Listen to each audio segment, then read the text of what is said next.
Prep. This is a volatile puppy here, isn't it? And Dennis Dick.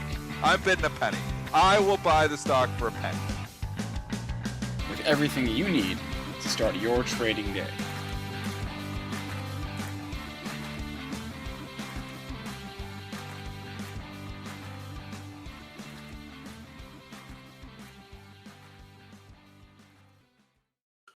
All right, good morning, everybody. Happy. Wait, what did I say? Did I say today was Wednesday? Why did I say that? Today's Thursday. Obviously, we're going to talk about Wednesday's market, though, right? That's what we're going to do for the next hour plus. We got a lot to get to. Moderna, Roku. Let's go to my list here. When I was video game stocks, Wayfair getting crushed. Fastly's doing okay this morning, so that's not bad. So a lot to get to on the show. Hit that like button. Let's get the show off right. Joel, how are we doing in the pre-market session? Let's bring up your charts. Follow through here on yesterday's strong day, very strong day, up 7.5 handles at 46.59.75. Crude bouncing back after yesterday's beatdown, up $1.68 at 82.54. Gold up 16.50 at 17.80.40. Silver going back towards 24. That's up 55 cents at 23.78. Bitcoin just hanging out in the 60,000 handle. Doesn't really want to go anywhere. Down $1,225 to 61,840. Ethereum futures are going the same way. Ethereum is down $118.50 at 4,550. There's a look at your futures markets. All right. Hey, let's go with this view for a second. All right, Triple D. How was your... no, that view is not good. Sorry. How's your morning going? It's going okay. This is such... How many companies report today? Oh, There are like 400, eh? I don't know. I think this is one of the busiest days. I know it's not big names, but it's one of the busiest. So it's crazy and hard to follow along with all the reports, because when you're trading and you do as many different trades as I do, and you're doing some arbitrage and you're doing all kinds of things, to keep on these kind of days, to keep it all straight and what reports and what's moving with sympathy and what's not, as a human being, is nearly impossible. And I'm like, what's going on with this stock? And it's going up. And I'm like, well, what's the deal here? I'm like, oh my goodness, they reported earnings this morning. I own it. I'm like, I'm not going to say the stock's name because I'm in the position, but it just giving you an example is it's tough to even know who's reporting and who's not. You trade some mid cap or small cap stock and you miss it. It's like, oh crap, I didn't know that reported. So, and then the sympathy plays, that you've always got to be thinking of too. Like I forgot, and I don't know how I missed it on my sheet, but that QRVO was reporting, and lo and behold, obviously it's going to affect SWKS, but I don't know how I missed it. I did not have QRVO on my sheet to report. Did it pre-report? When there's 400 plus earnings reports, I think I just missed it. That's why you didn't see it. Yeah, like at Bright, and they do have, and I know some of our traders have algorithms to do that, but they download it, and even sometimes the news desks miss certain ones too because it's just so many. Mm-hmm. It's easy to do. I mean, when you're inputting these, maybe talk about the process of how Benzinga Pro gets all the earnings. Do you just download that from somewhere else? Like, I mean, there's a human being inputting it somewhere. Is it Benzinga that's inputting it? We have a data team that is responsible for basically when a company announces in a press release, and we will report earnings on this day at this time. It's always in a press release. It's always several weeks, at least several weeks in advance, right? We have a data team that will input that into our internal calendar system, so it goes into the calendar in Benzinga Pro. And we also, we wait for confirmation, but we also will input earnings reports before they're confirmed based on historical patterns. Like usually Netflix reports its Q3 earnings around this day at, like on this day based on, last quarter, for example, or last year, for example. So we have like unconfirmed and confirmed reports in Pro, and when they get confirmed, we update them. But like you said, there's a lot, right? It's a lot of data input. We have a whole team that's responsible for data input. It's just data entry for earnings. It's also for ratings, for IPOs, right? For FDA stuff, offerings, right? Dividends. It's all, we have an entire data team that this is their job, to input this data. And it is a lot. But there's a human being involved, so mistakes happen, and we can mess up. And I know you grab an earnings calendar from one place and grab the other. 99% will be the same, but there will be little mix-ups sometimes too, depending on where you grabbed it from. So it's tricky to keep it all straight. What I will say is, and obviously, a lot of people trade 1, 2, 3 stocks, so it's easier to manage and understand those companies better. And if you're retail, maybe you should be doing it that way. When you're trading professionally, you're doing this for a living, we're using firm capital, sometimes I'm trading hundreds of different stocks overnight. So obviously on the show, I try not to talk about what I'm trading overnight. I talk about my longer term investments, sometimes my swing trades, but I intentionally try not to talk about my day trades. If I do fully disclose it, obviously. But if you get caught in a situation where you're long, a stock or short a stock and it reports earnings, what a lot of newer traders in the prop world or in the professional world will do is like, oh, I didn't report. And then all of a sudden it gets bid. And they're like, okay, I got to get out because I didn't want to be in it anyways. What you have to understand is you're going to get sometimes caught in a report. You almost have to let the dust settle after that, because if all of a sudden your stock's getting bid after hours, it probably means it's because it's a good report. And if you're giving up that, gain that you're supposed to get from being long it, on the other side, you're going to get hit on the other side of it. It's like when you get hit with random news. I always say you got to try to maximize what that news is worth. Maybe you didn't want to take it through the report, but that's besides the point now. You have taken it through. So now your job as a trader is to maximize what you believe that earnings report is worth. Because if you're always minimizing just to minimize mistakes, I didn't want to take it through the report, so I'm just going to get out. Now you miss out on the gain you were supposed to get. So, and that will affect your alpha. Like what we're really doing as traders, and this is for newer traders too, is we're trying in every single strategy, retail, whatever it is, technical trading, you're trying to beat the market. You're trying to extract alpha, the extra return over the market's return from your active trading. But if you're taking something through a report and you didn't mean to take it through and you just sell it on the first bid, well, you're missing the alpha that you were supposed to get from taking it through that report. So even if you made money on the trade, it might be a bad trade because maybe the trade goes up $5, $6. You were supposed to get $5, $6 and you only get $1.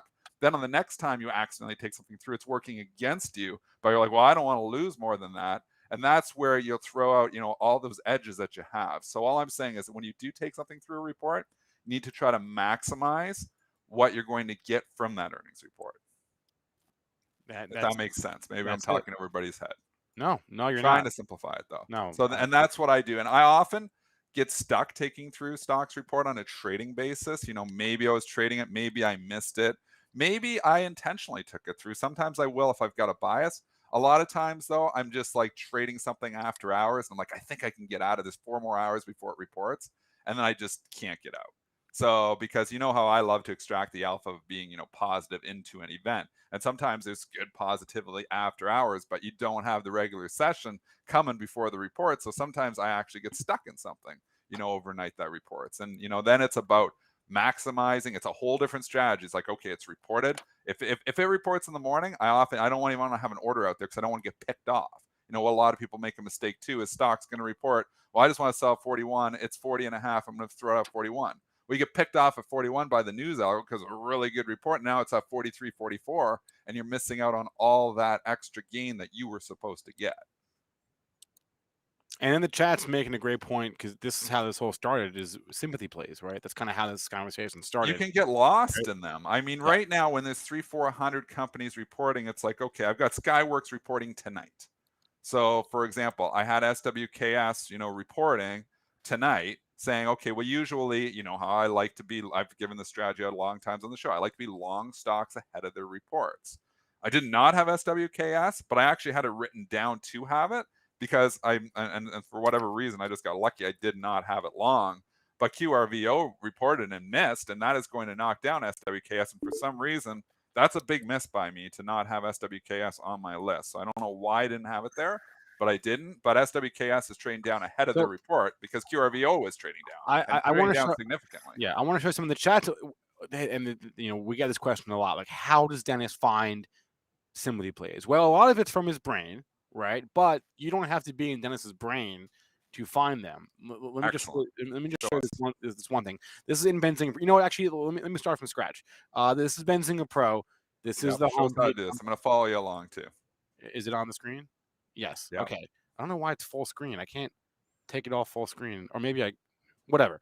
Okay. So there it is. So this is the homepage of Benzinga Pro. You go to details, right? You search for any stock. So in this case, Corvo, QRVO. I'm in details right now. I'm doing it with you. Details. Okay.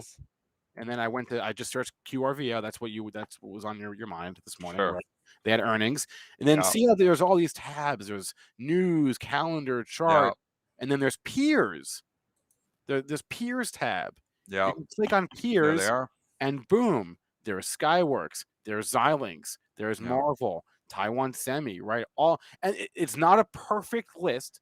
There's no such thing as a perfect list, but this is going to get you 90% of the way there, right? And knowing that these companies, in all likelihood, now Nvidia has its own animal, so obviously they're just looking at chips and they're just kind of throwing them all in there. And Intel's its own thing too, but obviously as a trader, and this is just giving you an idea. Like you said, it's not a perfect science. Where when I'm actively trading, as you actively trade more, you get a feel for what really moves with what. Because and obviously QRVO, SWKS, we've talked about that before. AVGO, these are Apple suppliers. So that's the biggest thing why they all are linked together a little bit closer. Cirrus Logic is another one too, actually. CRUS, and it's probably, well, it's not trading down at all, actually. It's just not trading. But QRVO and SWKS always trade together to a certain extent. So again, the details widget, the peers tab, and that's how you can find relationships like that. So for fun, type in like Macy's. Okay. Type M just to see how well this Kohl's, Target. Well, let's well, you don't give them away, Joel. Let's see what it shows up. So type in M.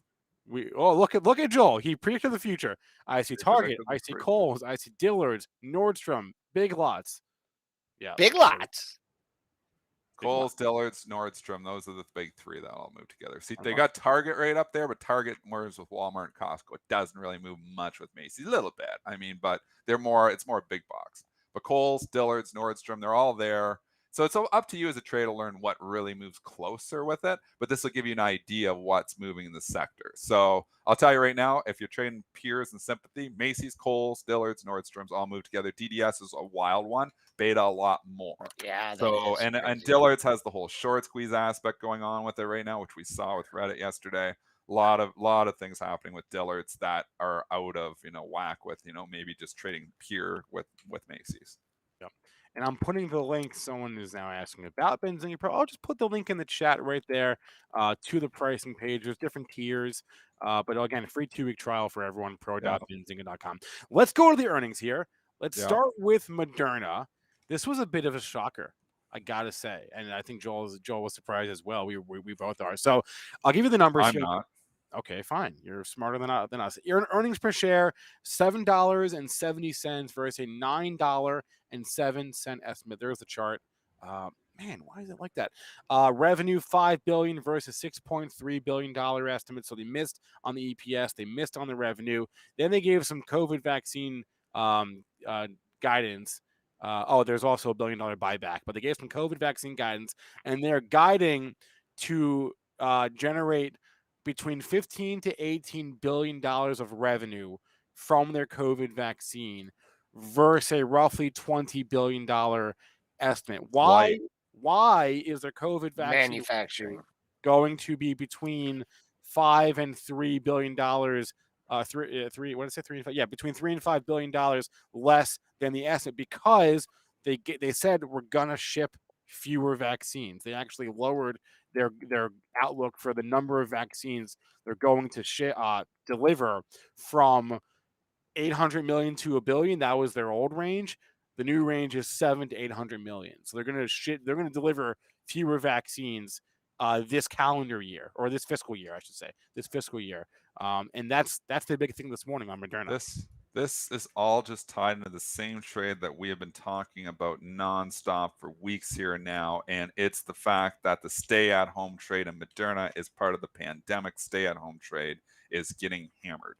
And we are starting to get past the pandemic. I mean, Andrew Ross Sorkin was saying it on CNBC this morning. We've said it on our show, for forever. But he's right. the market, like everybody is seeing this now. This is blatantly obvious now. When the CNBC is picking it up, now it's really obvious. So we've got the reopening trade, which is now rocking and rolling. People are going back. Joe Kernan, after Andrew Ross Sorkin said that, Kernan's funny, but he's like, I've been doing my own thing for months, reopening trade, or, I've been, going back to business as usual. We're all somewhat, going back to business as usual now, unless there's a new variant or a new pandemic or something like that. Are they going to get nonstop revenue from these vaccines indefinitely? We're all maybe, the people who got vaccinated probably going to get another booster. We're going to get boosters every year, maybe, but maybe not. So I don't know, like how, if we're looking 3-5 years from now, if we're still getting Moderna shots on just, that's why they got to keep focusing on their flu shot, which I do like that aspect of it, that, eventually we're going to have maybe a better flu shot out of all of this. And Moderna might be a huge part of that. But right now, the majority of their vaccine is from COVID. And you know what? COVID's not in the highlight anymore. How often do you turn on your media and the first thing they're talking about is COVID? Not at all anymore. Not often. Not often at all anymore. So it's still out there. We're not completely past the pandemic, but we're looking. The market has looked past it now. And that's why you're starting to see everything start to rally, the reopening trade. I mean, airlines are starting to go up, Joel. The airlines were the last thing. We talked about cruise lines for a while. Now that you got airlines, the casinos are starting to show some more life. We got MGM making new highs on a good earnings report here. Mm-hmm. So you've got to be aware of the overall themes. So if you're just coming in and, I like that Moderna, the valuation. Well, what's the theme that's going on right now? The theme that's going on right now is we're selling everything pandemic related. So they're going to, and then they cut guidance. So that's even, back to the fundies, obviously. So in any regard, even if the theme was good, maybe it's going down. But they were already probably inclined to sell that stock before the report. So I'm not surprised it's getting hammered. Probably deserves to be hammered. You do have a level on Moderna, 293, which is huge. Does it hold? I think it might, but there's easier places for your money right now than playing these vaccine plays. I'll tell you. Yeah, there's been, the reason when we talked about this yesterday is, Pfizer, did real well off its report, and a lot of that was COVID related. Now, Moderna has more of the manufacturing problems, and Pfizer gave some back yesterday. But, technically, we've been talking about this stock for a while. And it's just been lower highs. You came off that nearly 500 high, you made a rebound, stalled at 460, and then tried again at 460 and failed. Then the next sell off, you couldn't even get to 360. So you get, each time you get a whole new set of people that are, bag holders, and that's what happens. And you can see the drop today, hanging out near the lows of the pre-market session. You have someone nibbling here around 302, 303 area, but you have to see what happens here on the right chart over the 7th, 8th, and 11th of October. Your range of lows is 93.58 down to 98.10. I'm just going to call that 295 because it splits all those three lows. We'll see what happens there, but right now, really no bounce. We're going to have a little date with 300 for Moderna, and then you got a whole nother set of all these people here now that caught it, going, it's going to be a people good bag report. holders all over the place. Yeah, here. There's a stock lot. Is now trending down. I mean, we're down from the $500 level that we $497 where we hit it back in August when Delta. Like, it was a different story then. We honestly, and even on this show, we were talking to a certain extent about Delta, and it looked scary back in August. It's like, this Delta variant's picking up. Well, you know what? I don't know what knocked it back. Maybe it's herd immunity. Maybe it's the vaccines, but the Delta variant has slowed down. And the other thing is, it's not killing that many people. So, people are like, okay, well, Sidney Crosby, last night, now he's got COVID. I mean, you think about how Aaron many Rodgers has got it now. Aaron Rodgers has COVID. I mean, you hear about how many people and be like, when this was happening last year, it's like, oh my goodness, Tom Hanks has COVID. Now you're like, nobody even thinks about it because you know what? It's not killing most of the people. And is it the flu? It's obviously a little bit more deadly than the flu, but has it degraded itself enough? And I firmly believe that the variants that are going around now aren't as powerful as that initial variant. And I firmly believe I'm not sure what Lisa is seeing, Joel, but that's when I was getting my treatment at the hospital. I asked, and that's exactly what they said. They're like, yeah, the Delta is way more contagious, but just so much less deadly. Yeah. And eventually maybe it is just the flu. I think when we were looking at this back in March, when, obviously a lot of people, were getting sick and there was a lot of people dying. I think obviously the statistics showed, it was killing like 1%, but I think it's less than that now. So I think it's weakened. And that's good news for everyone. but it's not good news for Moderna. So, and that's the concern. Now they're going to be, like I said, they have the wild card of working on that flu vaccine. And that's, where Moderna can still be attractive at some point in time. And maybe it is. But right now, the stock is completely out of favor. Yeah. I don't like buying dips on stocks that are out of favor. I like buying dips on stocks that are in favor. That's why I didn't buy the Zillow, dip yesterday when this thing was dipping at $78 or $80, and now it's at $67. Wait, can we talk Zillow for 1 second here? With Kathy? Yeah, this is off topic. It's not part of the plan. Well, the plan was to do it later, but let's just do it now real fast. This is pretty wild here. So we're going out of order. Sorry, Mitch. But so 2 days ago, ARK Invest bought a little under 300,000 shares of Zillow. That was on Tuesday. Yeah. Yesterday they sold 2.85 million shares of Zillow. Buyer's remorse quickly. It does seem like even Kathy, who loves to buy the dip, to her credit, she's selling the dip. She has her limits here.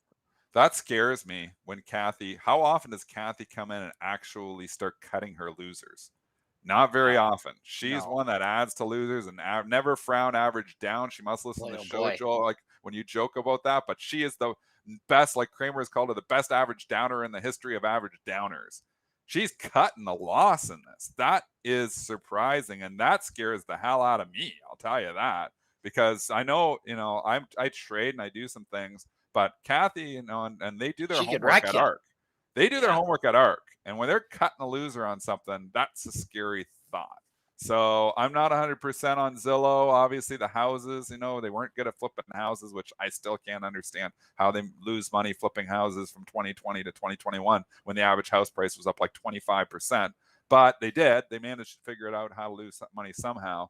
So you look here, Zillow. I mean, this is the ugliest 3 days for any stock in a long time. When you go from $105 to $65 in 3 trading sessions, it's a mess. I'm not going to try to call the bottom on this, especially when Kathy Wood is cutting her loss. So I'm just going to sit back, let the dust settle. Maybe eventually it's a buying opportunity. I know Tim Seymour, Karen Feinerman said they were both buying it yesterday. I'm going to go with Kathy here and I'm not cutting the loss, but I'm just going to sit this one out for a bit, because that scares me when Kathy's cutting the losers. Do they have estimate on what the losses are going to be? Has there been anything on estimates? Because what you got to think about holding the stock now is like, what are the losses going to be? Wait, are you talking about ARK or Zillow? Zillow. Yeah, I think that they did. They did define the losses. I think they sold a lot of the houses. They've already sold them. I believe so. I thought I saw that go by on the timeline. I'll tell you, because they're taking a write down. All right, so they already because what I'm thinking is, they thought they were going to sell them for X and they have X loss, but it's X plus whatever, X plus Y here doing a little. In any regard, Kathy's cutting a loss.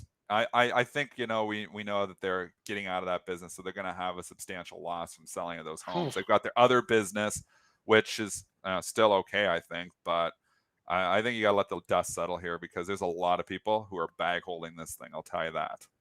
Yep.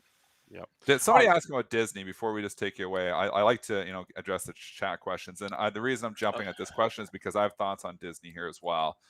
I'm looking at the reopening trade, and I'm saying, here we are. We're seeing a lot of stocks pop. Why is Disney not participating in the reopening trade? And I'm like, is it a catch-up trade eventually, or is it Disney Plus?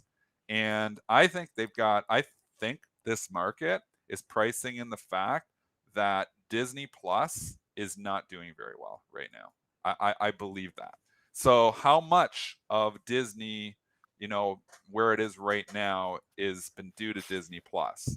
And this is what scares me, because I've wanted to buy Disney for a while. I think the parks are going to be, doing well again. They already apparently are doing pretty good. I think the Disney Plus product has got some serious issues. They set a high bar, with the I think Netflix is killing the subscribers. They really did. They set a high bar. We do this, we do this, we do, and then the first hint that it was slowing down. They walloped the stock. Now, you got to look at the bottom right chart here, and you got to look at the monthly. And Spencer's feel like we've been talking about this for several months, and it's reflected in this chart too. I mean, you go back to it looks like your May low 167.10. Look how many times you come down to this. This is the bottom of the trading range. So hey, it's worked for the last 6 months down. Buying it down here, but now down here you're too down long. here. You're down here again, and look at the bounce. There's less bounce. There's here. less bounce. You're exactly right. Yeah. This is technical trading 101, where you've got a huge level of support, but eventually when you hang out of it too long, eventually it undercuts. So maybe you get an undercut and rally. That might help, but I firmly believe that Disney is not participating in the reopening trade, which is on. Don't kid yourself. You look at the airlines, you look at the cruise lines, you look at the casinos. The reopening trade is on. And Disney is a reopening stock that is not participating, but they got the Disney Plus stay-at-home aspect of it. And I think Disney Plus is not doing well. All right, a week from yesterday, November 10th, after the market close. If those subscribers, go down, or those subscribers don't show the growth that they want to see, they could hammer Disney on it. I'm waiting until after that report. I want to hear what's saying with Disney Plus, because I know I even noticed my kids not watching as much as they were. And that's, why? Because they don't have enough, they don't get any new content. They come out with some shows, but there's like, okay, well, we got one or two new pieces. Where's Squid Game? Where is your cool new content? You got some Star Wars stuff coming. I will watch Disney Plus for the Star Wars. I'm a big Star Wars fan. But you're not going to get Joel on that. Do you have Disney Plus, Joel? Or you look at Disney Plus? No. Have you ever did you ever have it? No. Like free trial or anything? No. Do you watch Mitch, do you watch Disney Plus? lunch bet. I smell it. No, what are you saying, Mitch? You bullish? I'm bullish. Do you watch Disney Plus? Stop though before we make bets and stuff. I'm just trying to. I want to. I have Disney Plus package with ESPN Plus, Hulu, and Disney Plus. So it's all tied into there. That's a pretty good value. I don't have that. That is. This is what separates a lot of the people that have Disney Plus. The adults are watching Hulu and ESPN Plus. The kids are watching Disney Plus. Well, yeah, I mean, yeah, we will. So we'll find out. Dennis's point was that if you look at why Disney shares have went up last year, Disney Plus. Disney Plus. Right, and that doesn't necessarily make sense because if they didn't have Disney Plus, the stock would be at $110. I think there's $60 for Disney Plus in here, and is it worth? Yeah, look at it right here. Is the monthlies right here. Is Disney Plus worth $60? I'll tell you. Maybe, because Netflix has went up more too, but I tell you, the Netflix product is absolutely superior to Disney Plus. If you have just kids 5 to 10 years old, Disney Plus is probably more fun. But if you're 30 years old, I'm just asking friends. I don't know anybody like 35, 40, 45 years old that doesn't have kids that's got Disney Plus. So and I think a lot of people tried it. I think a lot of people went in there because there was free trials, and they went in there, watched The Mandalorian, and it was really cool when it first came out. I liked it too, but I just I don't even turn it on now. The only time, sometimes my kids will watch it, but they watch Netflix too. There's a lot of good kids programming in Netflix as well. So, and they've watched all these same shows. They don't mind watching the same show again and again, but they have a content issue. We've talked about this before. Disney Plus does not have enough content, not enough new content. All right. That's my thought process. Okay. I think the Disney Plus numbers are going to disappoint massively. That's why I'm not going along this. We've gone on a couple of tangents today, but I do want to bring it. Okay. You know what? This is related to Roku, to Disney, though. Roku, right? Because I thought the bar was pretty low. Netflix already set the bar low for Roku and Disney Plus for that matter. And Roku reported earnings, and the stock is getting hit hard in reaction to those numbers. The EPS, whatever, the sales came in light, right, and their EPS I think was okay, but they talked about inflation a lot, and I saw this. I don't know if it was from the release or from the conference call, but Roku said that the price of TVs right now is up 42%, and so their sales. Is that right? So their sales are down. They blame the supply chain. Their margins are down because they said that they're not passing the cost through to the customer. They're just the cost increase. They're just eating it more or less. So their That's margins, what a lot of companies are their doing. margins are getting hit pretty hard. And they said that yes, the average price of a TV is up 42% due to component shortages and all that stuff. So anyway, yeah, their average revenue per user, I think everything pretty much went down because of component costs. Hanging out too long down here. I mean, the same kind of scenario that we were looking at with Disney. You did get it looks like a little bit of an overreaction right now. You hit that 280 level, and you've bounced $12, $13 off that. Yeah. So I'll call that 1280 support. 12.9. Your high since reaching that low has been 93.41. So I think if you come back down through this area, I think you might find some bids. I don't know if that pre-market low. I don't have anything there. My next monthly low is 272, but That's just a looks big like number. yeah, 272 if it takes out 280. But right now it just feels like it's getting kind of thick. People think, oh, I missed the dip under 280, but oh boy, this is a big drop. And on the monthlies, like if you're thinking here and you're buying the dip, you're getting it, cheap under 300.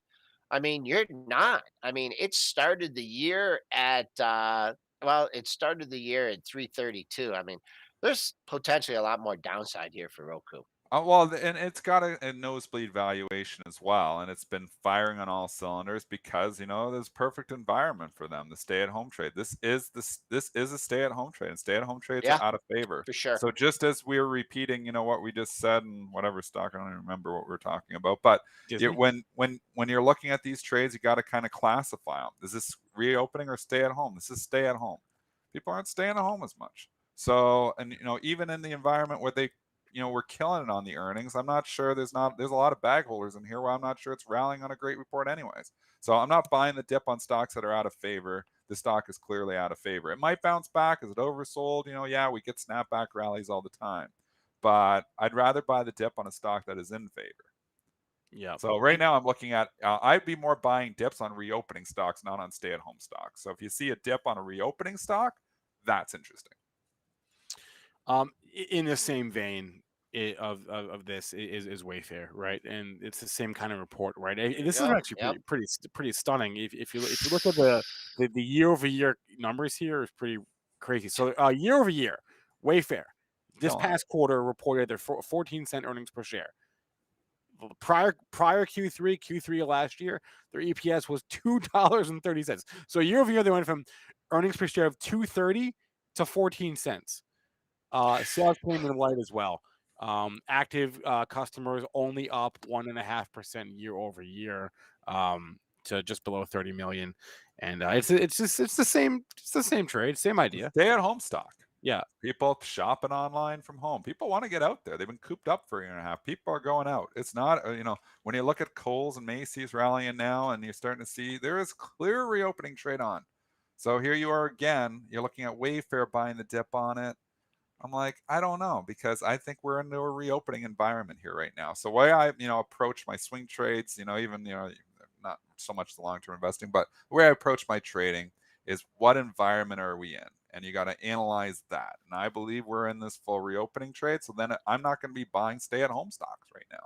I'd be buying reopening stocks on dips, not stay-at-home stocks on dip. This is a stay-at-home stock. Is it going to be outliers? Are there going to be companies that rally, in the face of a stay-at-home stock that rallies? Sure, there is. There's always outliers. But overall, right now, the theme that I am seeing is to, is the reopening trade. And this is a stay-at-home stock, so I'm not interested in buying the dip. I had a nice bounce off that 222 low ballpark. You filled the gap, too. If you were just a gap trader, you got that gap filled yesterday.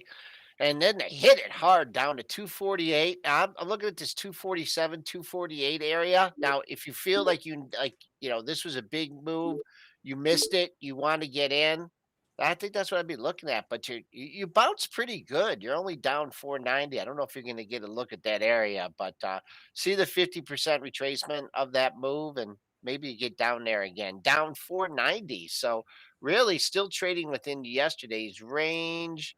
I'd be looking at that close at 268.90 as resistance. A lot of people, after seeing it trade 248, like, oh, get me out at the mark. 268.90 was the close. Holy Ford. What's Ford said now? Is there more news on Ford? Did they just say something? I don't know. It's up another 3%. Ford doesn't need to say anything. It's gotten full, like, this is the EV play all of a sudden. Yes, they did. They did say something. Or I don't know if they said. It looks like news to me. This is a report from Inside EVs that there is apparently, according to them, a new electric Ford Focus in the works that would compete with the Model S and that type of thing. This is from the report is published on Autocar. And it said it hinted at a new EV model. Ford is the value EV trade, and I'm long. I've been long. I bought at $7. I'm not selling it anytime soon. I did sell my GM, but I've moved into Ford. Like, I moved into Ford a long time ago. Obviously, we all bought at the same time. Me, you, and Joel. Do you guys still hold any? No. Do you guys hold yours? No, that was a year ago. I know. I look at me. I'm like Warren Buffett here. I'm like all of a sudden Joel Elconin. I'm holding. I'm still in. It was last year. I think I sold a piece, but I've pretty much got the bulk of the position. I'm holding on. It looks like it's got 20 on the brain now. So I don't know. I'm not selling it. Not now. Good for you, man. It's moving. Even maybe I'm going to regret that, but I just think this is the value EV trade. If the EV trade's staying hot, I think the Ford F-150. I think that Ford electric F-150 is going to be one of the best selling. I saw something on Mustangs too. Didn't they have some good news about Mustangs as well? It's possible. Ford, it's 7:13 this morning. Ford sees a 77% rise in sales of EV Mustang Mach E3 in October. Yeah, they sold. This is like we talk about the EV makers. This is like that because they sold 2,800 Mustang Mach E's in October, up 77% from September. So yeah, hey. 20 is the next big level. It's going to be psychological. There's going to be some optionality there. I got to think when it's rallied this much that eventually wants to test it. I would think it would struggle to get through there the first time because it's had such a run. We were $15 5 days ago. So, and this isn't like Tesla. That's, this is Ford. So it usually typically doesn't move that. There's a lot of value investors in here, and value investors don't get these ridiculous gains like this. But it is happening here in Ford right now. So value stock is turned to an EV play. Our next guest is here. I think his camera is not connecting, but I think we'll still be able to hear him. So I want to bring him on regardless. And sure. If you can't hear him and if you can't hear us, then Blue, let me know. Blue Putnam is the managing director and chief economist at the CME Group. I'm going to bring him on now. Blue, can you hear me? Blue Putnam is the managing director the old radio mute trick, though. Can you hear me, Blue? Yes, I can hear you. Okay, we hear you. We don't see you, but that's okay because we don't need to see you. We just need to be able to hear you.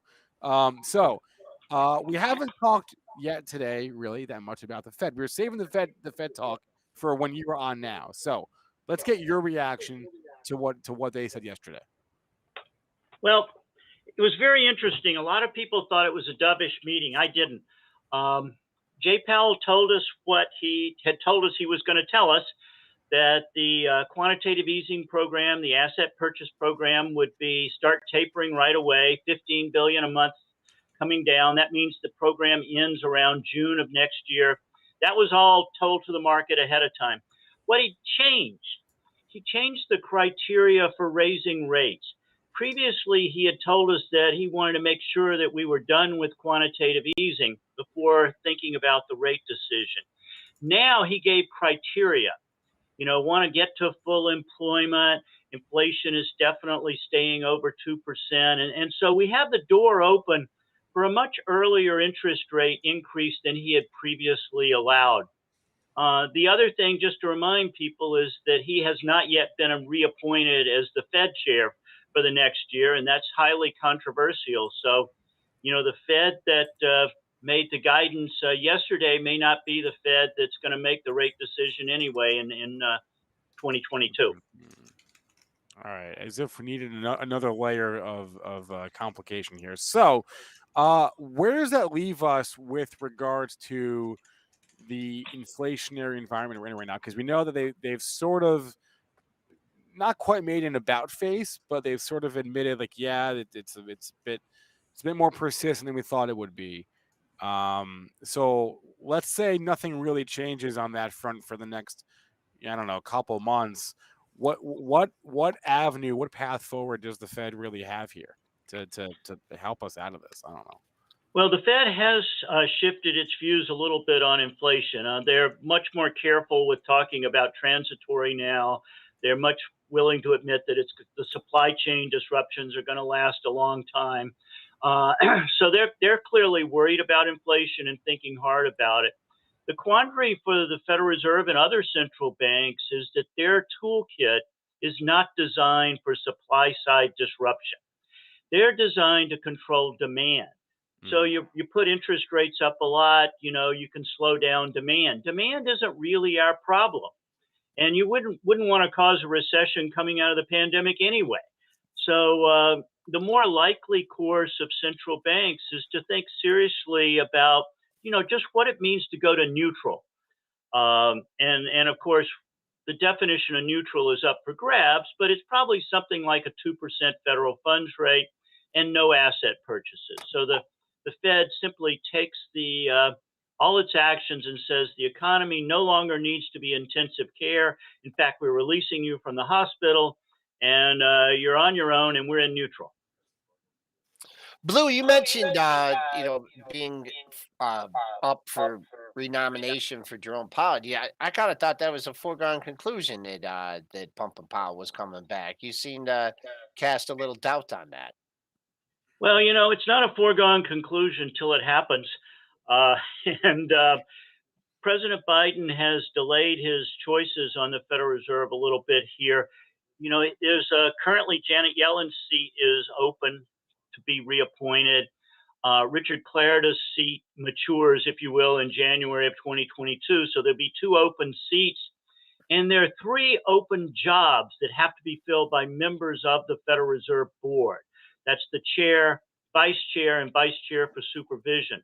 All of those appointments need to be made probably as a package. And so I don't think it's absolutely certain that Jerome Powell will be reappointed. He's certainly the favorite. He's done a great job. But, there are certain members of the Democratic Party in the U.S. Senate that oppose his nomination. It would be renomination. It'd be highly controversial. So this is a package deal, and it's complicated, and that's why it's been delayed. So going forward here, we have a slowdown of the gigantic bazooka gun, right? What do we look for now? We were waiting for this all year, and now we've got it. So now what do we look forward to, if anything? Well, you really have to look into the markets and see how the yield curve is responding. In the last 3 or 4 weeks, we've had a fairly large sell-off in the 2-year, so higher yields in the 2-year. We've also seen a moving forward of interest rate rise expectations of when they would start in the federal funds futures markets. I mean, if you look 3 or 4 months ago, nothing was going to happen in 2022. 2 moves in 2023. Yep. Now you get 2 moves in 2022 in the future. So we've got to watch these markets. Now, at the same time, the 10-year is still trading. Actually, it's a little below 1.60%. And so the 10-year Treasury is saying, look, we're not worried. But the 2-year, that's the period in which the interest rate rises would commence. So it's in play. And of course, 2-year options are in play as well. So that's where the market action is going to take place right away. The secondary market action is, hey, we've still got really big budget deficits, even with the shrunken, potential infrastructure bill and so forth. And the Fed's not going to be buying as much. And by next year, they won't be buying anything. So you can guide the market as to what the policy is going to be. But now that it's going to happen, we'll have to see if it pushes yields higher or not. But certainly right now, the 10-year market doesn't price in inflation risk. But Blue, what do you make? What do you think of the job that Jerome Powell has done? What is your opinion? Well, I'm kind of biased. The Federal Reserve Bank of New York was my first real job. And I think the Federal Reserve has really navigated the pandemic pretty well. I certainly, as an economist, look at going forward And, the stock market's at record highs. Unemployment's pretty low, 4.8%, and coming down. Record job openings, record voluntary quits. There's a lot of confidence in the job market. Inflation's running at 5%, core inflation above 3%. I would say it's definitely the right move now to get rid of emergency measures. This economy doesn't need emergency demand side policies. But, I think Jerome Powell navigated the pandemic very well. All right. Well, you know what? At least you can admit your own internal bias. That's very often the first step. Blue, and then last thing, what is the most common question you're getting right now? Is it from people in your life just asking about inflation? And we just talked earlier about the cost of TVs. Seems like everything is higher. What is the biggest question, the most common question that you get these days? The most common question is, are we headed for 1970s stagflation? And the question beneath that is, how long is this supply chain disruption going to last? Great. So what are the answers to those questions? It's nothing like the 70s. The 2020s are not the 1970s. Okay. I mean, the starters, the music is not as good now. Okay. The 70s for us. I'll give you that. We had rising unemployment during most of the 70s. We had an OPEC shock. Inflation was rising the whole decade and much higher than it is today. We peaked out at 10% inflation. So it's just not the 70s. And of course, now we're in a high-tech economy. The companies are very different. So I think parallels to the 1970s stagflation are going to misrepresent the analysis. I don't think it's going to work. So somewhere in between where we are now and the 1970s, right? So no, we're not in between. We're going forward. We're in a pretty different place now. Demographically, the U.S., Europe, China, Japan, we're a lot older. That's a very different situation than the 70s. The technology is so different. Things happen a lot faster with social media. The politics are more divisive. They were pretty divisive back in the 70s with the Vietnam War and so forth, but much more now. So I think we have to look at what a post-pandemic world looks like and not try to use this, go back to some pre-pandemic normal. I don't see that happening. We're going to be in a different place. Fair enough. Blue Putnam is managing director and the chief economist at the CME Group. Blue, we always appreciate you coming on. Next time, we'll make sure your camera's working, but thanks for coming on today. Thanks, Blue. Thank you. All right. Hey, we skipped over video game earnings this morning. I want to go back to those because, again, just for Roku, the bar was low. All they had to really say was, we're not delaying any games. Huh. And that's basically what they said, right? I called this yesterday. Take-Two, no real major game delays. EA, no real major game delays. Skillz is a bit of a different story here, but EA and Take-Two doing okay. Nintendo too, doing okay here because they didn't say anything bad. Low bar. It's all about that. It's the playing earnings. It's all about the bar. And Activision lowered that bar right to the ground for EA and Take-Two to just step over it. And that's not surprising. So you get the separation here now. I'm long Take-Two, full disclosure. That's in the long-term portfolio. I've been long it since the start of the pandemic, so I'm sticking with it. But, it's a low bar. That's exactly it. And, and Activision Blizzard, this is what I've said yesterday. When you have a company that disappoints, you want to be the second company to report. So if you have two companies with identical earnings, let's just say, in a other things being equal world, you have two companies with identical earnings and they're both going to miss. You want to be the second one reporting because the first one, they will hammer it on. There'll be a little bit of a sympathy move. And then the other one's like, oh, it wasn't that bad all of a sudden. So they set the bar lower. EA, Take-Two, walk right over it. And we noted the price action in both these stocks yesterday, and I think they both ended up green on the session. And I thought that was a tell, for the way they reacted. It was impressive. Yeah, very impressive. You're hanging out here at 190. I mean, that's your pre-market high. You're clearing a bunch of monthly highs too. So don't get caught in a little breakout here. Let's see, take out 190. I don't have anything for you, really. Let me see if I can find anything on the monthlies. Your next monthly high comes in at 190.81. That was your March high. So maybe keep it on that as a potential target for EA. I mean, both these stocks are not that far. Oh, this is real close to all-time high. The EA's up 360 now. That has backed off the pre-market high, so I'll put a little more credence in this 146.60 area. And look at that. You got a pair of tops right up there too. 146.91, 146.93. So better to identify, easier to identify the resistance in EA than Take Two this morning. And ATVI did bounce a little bit. Not much. If you call that a bounce. Well, it closed off its low. We noticed that too. That it is that the low of the move? We don't know, but day one is often not the low of the move. That's all I know. Yep, pre-market high for ATVI stands at 67.67. Qualcomm ripping. I'm long Qualcomm long-term portfolio. Intend to hold it. Bought it back during the March COVID bottom there. I'm one of the few that I got near the bottom. Wow. I'm holding on to it. I'm just gonna hold it. What's the earnings look like? EPS beat $2.55 versus a $2.26 estimate. Sales beat 9.3 versus $8.8 billion.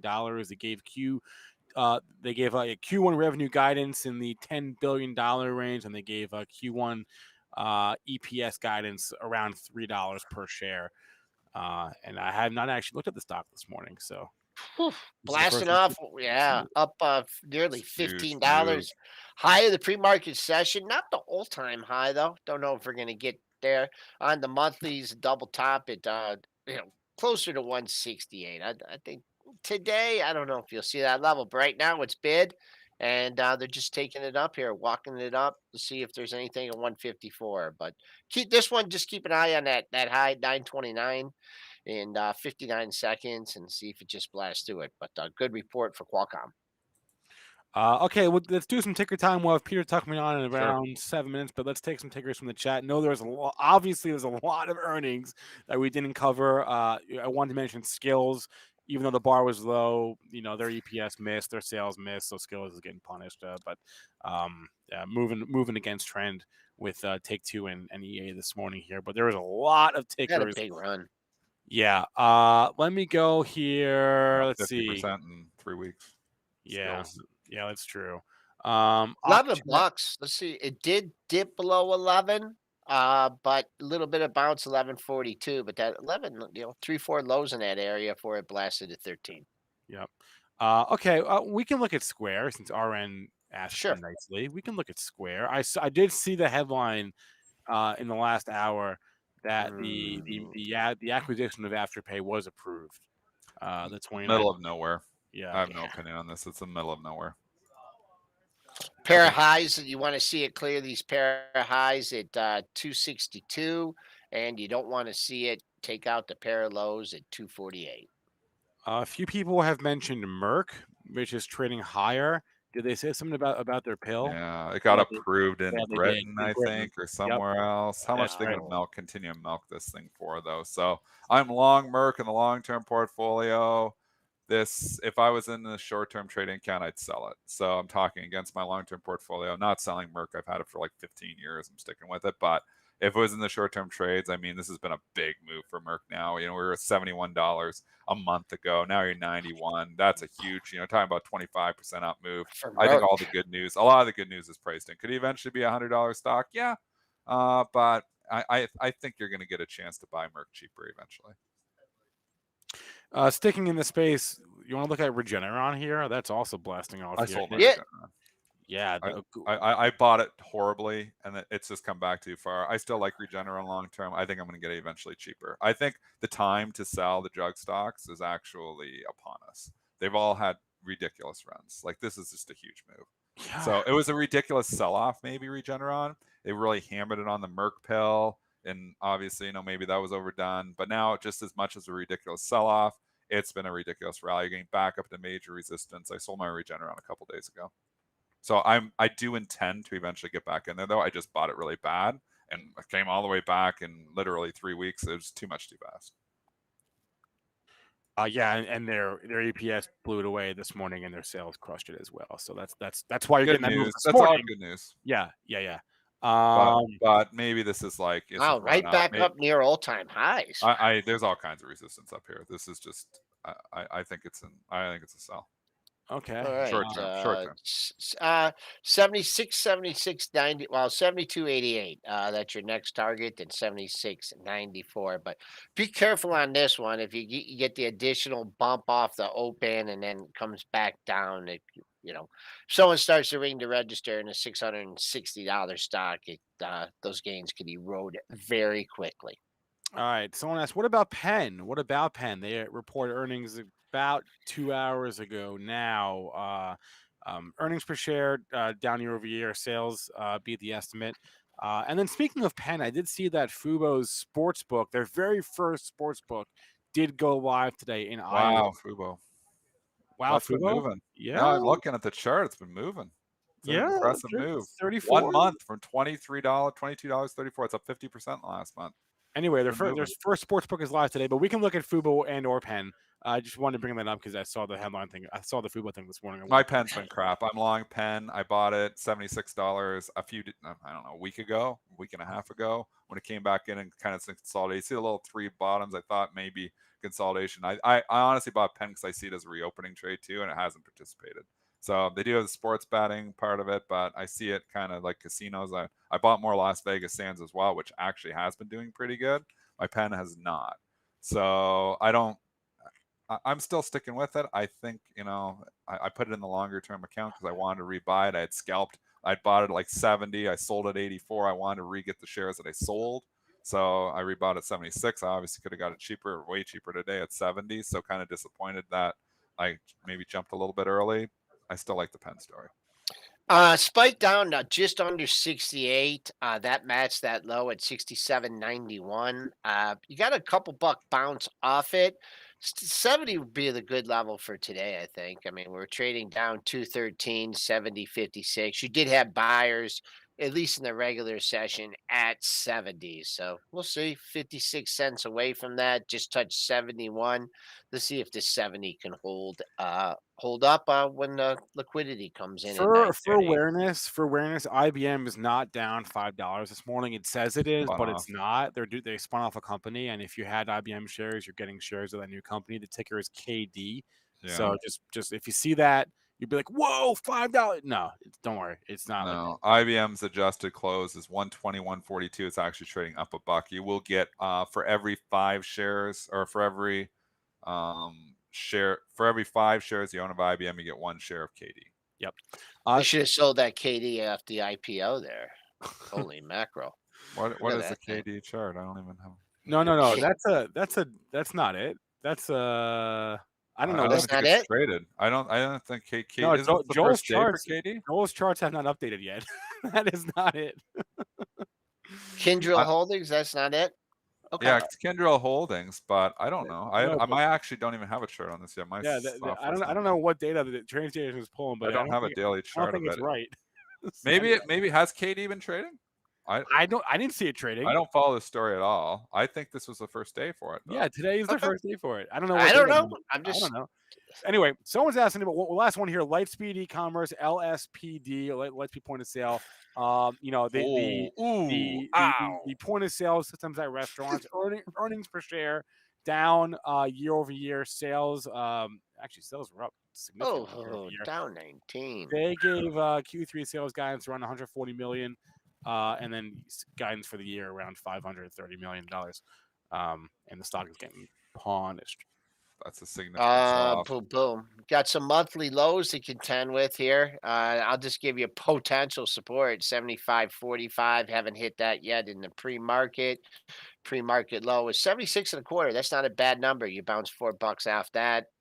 Below that, though, look out. You're not seeing another monthly low until 68.30. I'm gonna let you guys finish things up. I got Kenny Glick waiting for me. He's gonna come on to Market Prep. Yeah, got a good one. He's gonna talk about his morning setup. So Spencer, I'll check in with you in a little bit. Triple D, go get him. Okay. I'm aware, everyone. I saw some feedback in the chat. Yeah, we're trying a new platform. We're not sure if we're gonna stick with it or not, but yes, we're having some blurriness issues. We troubleshooted this morning. It was fine before we started the show, I swear to you. And then the second we started the show, it went back to being how it was. So I apologize for that. But we're working through the kinks here. And if not, we'll just go back to the service that we were using before. No harm, no foul. Dennis, any final thoughts from you before I bring on buying dips on earnings stocks that are in uptrends, not buying dips on earnings stocks that are in downtrends. So one that I already own it, but an earnings dip you're getting is Fisker. I think the EV story is still hot. They're selling Fisker off. It doesn't even have earnings, like it doesn't have any revenue yet. So I don't totally get why they're selling Fisker off to the tune of, I don't know, 3.5%. I'm still long Fisker. I'm sticking with it. I think the long-term story is still intact. I think you're going to see Fiskers on the road at the end of next year. Someone in the chat says we should go back to streaming from Zoom. No, we are not going to go back to streaming. StreamYard was good. So what we've done, we went from Zoom to StreamYard to Restream. Restream 2 days ago we started. StreamYard you have been watching for the last year. StreamYard has been excellent. I'm a big StreamYard fan. It's Restream, has some cool bells and whistles, but if it's a little bit blurry, then we're going to have to analyze that. If it's a little buggy, then we'll have to go back to it. It seems like apparently we tried this a year ago on a different show, and they had some bugging issues as well. But there are some things we like about it, so we're working through it. Last one, Dennis. Another stock that's dipping on an uptrend, just because you wanted themes, is SunPower as well. I own both of these stocks. If I didn't own SunPower, I probably would be buying the dip on that one too. So I own Fisker and these in the long-term portfolio. I don't intend to trade these. So obviously I can freely talk about it. Fisker, SunPower, nice earnings dips on stocks that are in clear uptrends. And those are a lot nicer than the Zillows and the Rokus that are in downtrends now. Someone's asking if you did Virtue. I'm sure you're long Virtue after it just had that huge earnings move from yesterday. No, I'm not long Virtue. Not long Virtue? I thought you were like always long Virtue. I was long it for a long time. I've been out of Virtue because I'm concerned where payment for order flow is going. So Virtue makes the majority of their money because they obviously are high frequency market makers, and they can make the spread, and payment for order flow beats that. And if we start to get further regulation on payment for order flow, they will hit Virtue stock. So that is why I am out of Virtue right now, because I don't know. I'm not saying who's going to win the war here. We know in the long run it seems like the Citadels and the Virtues win, but which is obviously good news for Virtue. But I am concerned somewhat that, and same thing with Robinhood. I mean, if they start to look further at off-exchange market making, if they start to look further, then that could be concerning for a stock like Virtue. But we don't know where Gensler's going. All right, Dennis. I don't want to own the stock because it's a wild card. All right, Dennis, have a great day, sir, and thank you. We'll talk to you tomorrow. Thank you. Go make that money. All right, let's bring on the Einstein of Wall Street, a.k.a.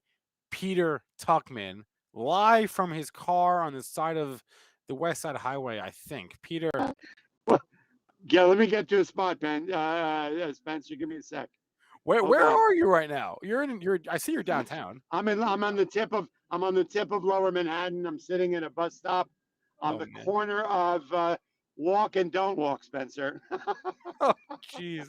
Please, this is not a good idea. Don't drive. No, I pulled over. We're all good. I pulled over. We're good. The cops are behind me. I got protection. It's all good. How's everybody doing today? What a crazy, crazy market. How are you doing? Yes. You look like you lost some weight. You look thin. You look great. Healthy. It's actually the new camera, but thank you. The new camera. It's all. Hey, look, nothing like a little COVID to do the trick. Hey, that also helps. So Peter, thoughts on? Look, we're at what is it to say? We're at all-time highs in the major indexes again. It's going to probably end up being a record year, if not close to a record year, in terms of number of new all-time highs. And yet there are so many stocks that are just beaten down right now and out of favor. Where are you at right now as far as your overall sentiment here? Because especially coming out of the Fed. You know what? Look, these Fed days, we've talked about them before. I really beg people to let all this news come out. This market is really wild. I mean, there's just no question about it. You can analyze these crazy stocks, the memified stocks of the week. Every day there are multiple ones. The Fed yesterday, the price action there. My gut is this, guys. Good news comes out, market goes up. Bad news comes out, market goes up. No news comes out, the market goes up. I don't even know. There were people anticipating it was a very well anticipated release that we were going to get a schedule on the taper. And, was that story going to result in some sort of a pullback? Because look, it's basically taking the fuel, your foot off the gas pedal for a little while, and you're knocking it down from 25 million a month to 15 million a month. You're not selling instruments, but you're still not buying as many. And that was a story that we were trying to set up and develop a scenario where that would be. It was, we don't know if it was going to completely disrupt the rally, but it was surely going to put a little pause in it. And it had absolutely no effect. The market went straight up. Now, is it a matter of how they interpreted, the news that came out after? Right, Powell is a verbose speaker. There are a lot of fun English words like loquacious and things to describe the way this man can. And I like the guy, and I like his transparency. But the way these stories unfold about describing that, why did the market continue to go up after he said we're starting the taper tomorrow, basically, right? Why would that be a positive thing in any way, unless what people were really listening to was his press conference, which really described how, we have to acknowledge that the Delta variant put a big strain on the market, on the economy, and on the recovery story. Is that where they went with their focus? And then the story unfolded that, once again, we are going to be nimble and flexible with our data-driven decision about interest rate raises going into the next year. Was that what they responded to? What made the market go up 350 points? Was there anything really, I guess that's the taper story should have put a little bit of a halt.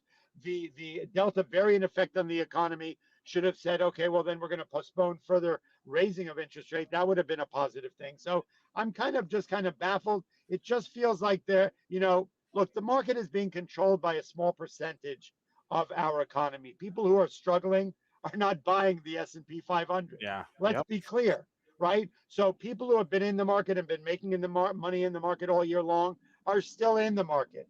And they are, whether they are just enjoying the run. As you said, there are stocks that are now in rotation that have gotten kind of beat up. Look at Peloton yesterday.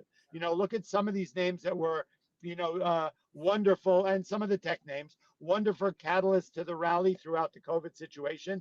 They made our lives easier and whatnot, and some of them are getting a bit hit. But the relentless appetite for the market is obvious. I am a firm believer the market tells you what it thinks of releases of information. Right? We see earnings come out, good earnings, market, stocks get eviscerated down 50 points in the first 5 minutes. So price action determines my opinion in so many ways, which means that the positive response yesterday to the Fed release was kind of curious, but it tells me that there's still an appetite for the market. Kind of curious, and okay, you seem to be like, I like that you admit that, though, right? You're not quite really sure, you're not quite sure you understand it, but hey, you don't have to understand it. That's just the way it is. So, what is, like, looking forward now? What is the next major thing you think people like yourself, people on the floor, people your clients are focused on? Is it corporate earnings? I mean, we're sort of going to start to move past that next week now. What is the next driver, if we even need one? I don't even know if we need one, but it's really a good question. Look, we're at record highs yesterday. Yeah. We closed at record highs, actually across every indices, right? So look, at this point, you've got to look at it and say, is there any resistance here? Is there something that's going to be the catalyst to putting a little bit of a halt on this? Are we going to see rotation into the end of the year? Look, in years where markets are so robust like this, we don't need to mark, hedge funds and institutions don't need to mark up positions coming into the end of the year. They're look, you know what though, I have to admit, there was a piece that came out earlier in the week by Bob Pisani saying that a lot of these fund managers have underperformed the S&P 500. That stock pickers, guys who are managing big money, have had a little bit of a problem. And that's why I revert back to it being a trader's market in so many ways, because, long term, there are stocks that people got in, and if they were not nimble and did not take profits when they could, they kind of, their positions got a little bit hurt. There are guys who had short positions. We lost, some people in CAR the other day, there was $6 billion in short losses on that stock that we've never seen a stock in history go from, I don't know if people watch the Avis story earnings came out, a bit of a short squeeze. It got memeified, and it went from 157 to $550, and then right back down to 250. And then what was one yesterday? These I don't know. David Green was talking about one of these names that they traded that went from 10 to 55. I mean, we're seeing we're seeing an unprecedented wildness. This is really kind of cowboys and Indians in so many ways. So, in answer to your question, I can't see anything. Look, there's no news out there that we know about that is going to, I mean, yesterday's report by the Fed was going to be that story, putting a timeline on the taper that was going to at least disrupt the rally. And it had absolutely the opposite effect. So, what will be the next catalyst going forward? I don't really know. Things look robust. Some of the earnings were disappointing. Some blew them out of the water. And the response by the stocks were completely, contango, fantango. I don't know. Contango, Fetango. I like that. Peter Tuchman is also known as the Einstein of Wall Street. He runs Wall Street Global Trading Academy. The link to that is in the description of this video. If you want to check it out, you can get more education from Peter there on your own time. Doesn't have to be right at any given time. So, Peter, Spencer, and I beg people to do that, because this market, though it is robust from a long-term investment point of view, from a day trading perspective, which a lot of people are using to take advantage of this market, if you know technical analysis, that is a gift, this kind of volatility. And if you don't, I promise you, guys who bought CAR at $540 are licking their wounds at the moment. Yeah. And people did. Spencer, 78% of the volume was above $500, right? So there are people who are getting in these stocks on a FOMO mentality that are getting blown up. So I beg people to check out Wall Street Global Trading Academy. Thanks a lot, Peter. We'll talk to you again next week. Good luck, Spencer. Good luck to Benzinga. Please get to work. Please get to work safely, man. I hate how he streams and he's parked him now, so sure it's fine. So okay, hey, up next, guys, live trading with Benzinga, Mitch, Ryan, Zunaid, live trading from 9:15 to 10:15 this morning. Maybe even a little bit past that. We'll see. But that's what's up next on this channel. If you haven't already, please hit that thumbs up button on YouTube. I do appreciate that. We put this information out for you for free on the internet. And one way you can support us is by hitting that like button. So we appreciate all of that. Thanks to our guest today. Thanks to Peter. Thanks to Blue. Thanks to all of you in our chat. Please remember, all the information from this show and all of our shows on our channel meant to be used as informational purposes, not for investing or trading advice. Matt Miller, I saw your super chat. We will reach out to Vinco Ventures and try to get their new CEO on the show.